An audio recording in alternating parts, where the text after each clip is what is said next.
오늘도 하나님의 뜻과 섭리를 인정하며 하나님이 다스리시는 그 나라에서 평강을 누리며 살아가는 귀한 하루 되시기를 간절히 소망합니다. 우리가 세상을 살아가다 보면 이해하지 못할 일들이 참으로 많이 일어납니다. 정의롭고 착한 사람들에게 왜 고통스러운 일들이 일어나야 하는지, 그들에게 왜 어려움에 빠져야 하는 일들이 생기는지 우리가 이해하지 못할 때가 많이 있죠. 특히 하나님을 믿고 승리를 주시겠다 말씀하신 그분을 바라보며 믿음 가운데로 나아가는 이들에게도 현실의 승리보다는 좌절과 실패를 경험하게 할 때가 있습니다. 과연 이런 삶에서 우리를 향하신 하나님의 뜻이 무엇일까? 우리가 어떻게 생각해 봐야 할까요? 우리에게 고난의 시간을 허락하신 하나님의 뜻은 다양하겠지만 무엇보다도 연약한 우리들이 끝까지 바라보며 의지해야 될 분이 하나님임을 우리에게 늘 깨닫게 합니다. 그 고난의 시간을 통하여서 우리로 하여금 우리의 위치를 알게 하고 우리가 바라봐야 할 분은 오직 하나님이라는 것을 깨닫게 한다는 거죠. 우리의 교만을 낮추시고 우리로 하여금 우리가 겸손히 하나님을 바라볼 수 있게 만들어 주신다라는 거죠. 그래서 우리의 위치에서 우리에게 최후 승리를 허락하신 하나님을 끝까지 바라보게 만든다라는 겁니다. 오늘 말씀에서 바울은 디모데에게 어려움에 빠진 데살로니가 교회에 대해서 듣게 됩니다. 성도들의 신앙은 성장하고 있지만 그들에게 환난과 핍박이 계속되고 있죠. 바울은 이런 그들에게 최후 승리를 주시며 그들을 구원하실 하나님을 붙들고 건강한 교회가 될 수 있기를 권면하는 편지를 쓰게 된 거죠. 그렇다면 고난 중에 있는 성도는 하나님의 뜻을 바라보며 어떻게 살아가야 되겠습니까? 오늘 말씀에서는 먼저 이렇게 이야기합니다. 항상 기뻐하라 라고 이렇게 이야기를 하죠. 데살로니가 교회가 겪는 현실은 핍박 그 자체였습니다. 같이 예배를 드렸던 성도들이 어느 순간 죽어 있어요. 순교를 당하게 됩니다. 그들만 죽는 게 아니고 그들과 함께 있었던 성도들도 언제 죽을지 모르는 그런 위험에 처해 있습니다. 이런 현실 속에서 바울은 항상 기뻐하라고 권면을 합니다. 기뻐하라고 권면을 어떻게 할 수 있을까요? 어떻게 그들이 기뻐할 수 있을까요? 바울이 말하는 이 기쁨의 근원은 무엇이겠습니까? 환경과 상황에 따라 흔들리게 되는 세상적인 기쁨이 아니라는 거죠. 예수 그리스도를 만나고 그로 인해 얻게 되는 구원의 기쁨, 영적인 기쁨을 의미합니다. 이 세상 가운데서 기뻐할 수 없지만 우리로 최후 승리를 얻게 하시는 그분을 바라보며 이미 우리가 구원 안에 들어갔다라는 것을 고백하며 말할 수 있는 그 기쁨, 영원히 만족을 누릴 수 있는 그 기쁨을 의미한다라는 거죠.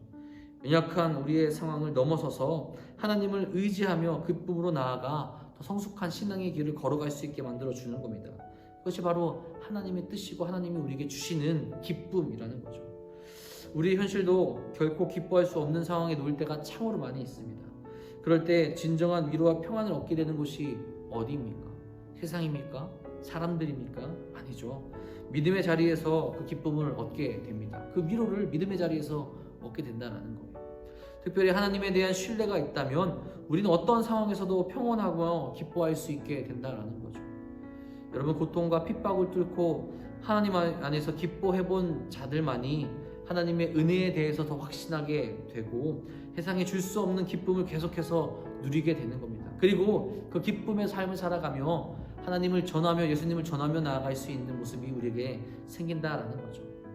하나님은 우리가 그런 신앙인들이 되길 원합니다.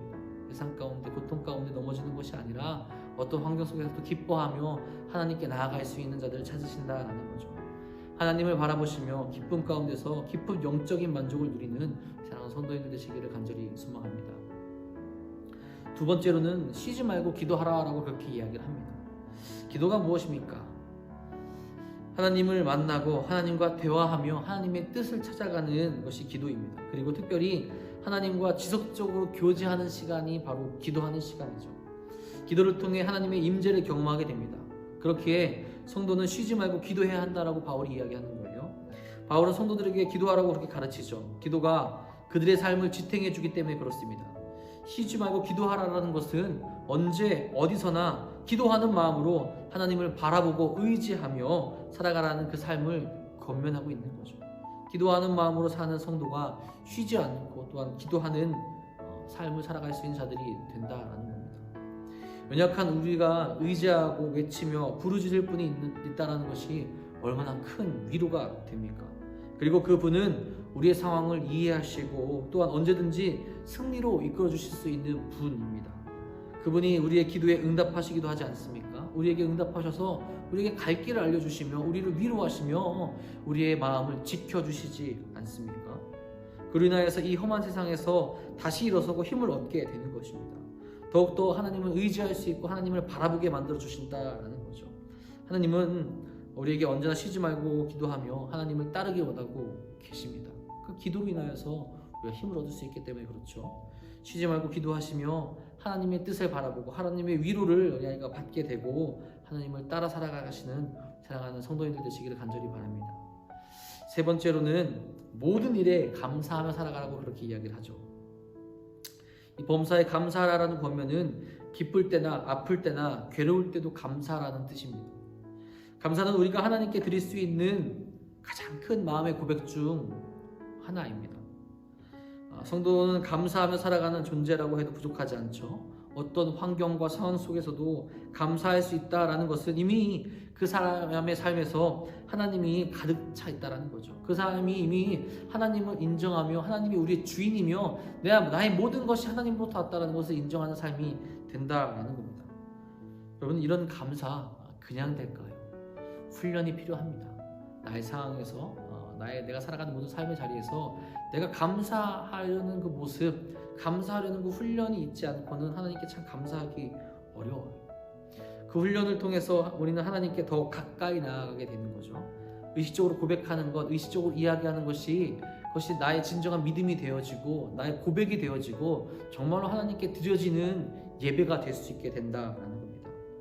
하나님은 우리의 경험과 판단보다 더 높으시고 더 지혜로우신 분이시죠.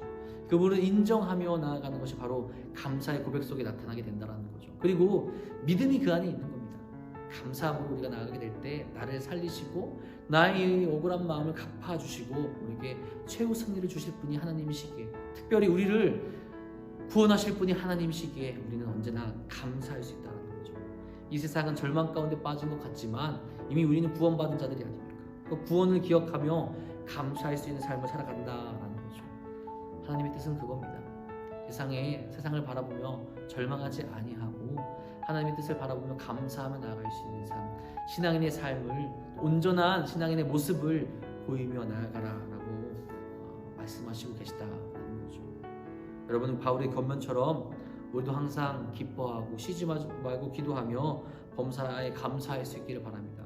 그 모습을 통하여서 하나님만을 바라보고 하나님의 뜻 가운데로 나아가고 하나님이 우리를 지키시고 보호하시고 언제나 우리와 함께 하신다는 그 사실을 우리 삶으로 고백하며 나아갈 수 있기를 바랍니다.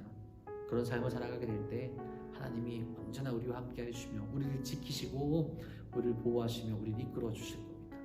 그 삶을 또 그 은혜를 경험하시며 또한 고백하시며 전하는 삶을 살아가시는 사랑하는 도남동교회 성도님들 되시기를 주님의 이름으로 축복하고 축원합니다.